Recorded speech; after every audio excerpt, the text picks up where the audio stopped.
You ask Tiger to solve. This deals with linear equations with one unknown. The final result is x equals 1.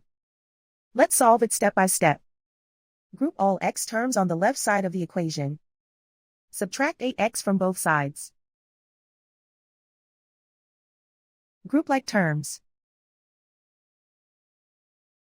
Simplify the arithmetic. Group like terms. Simplify the arithmetic.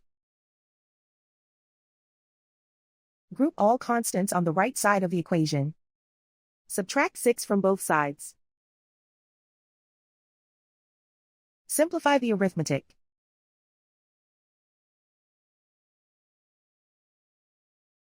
Isolate the x. Divide both sides by -15. Cancel out the negatives. Simplify the fraction. Cancel out the negatives. Simplify the fraction. And so the final result is x equals 1.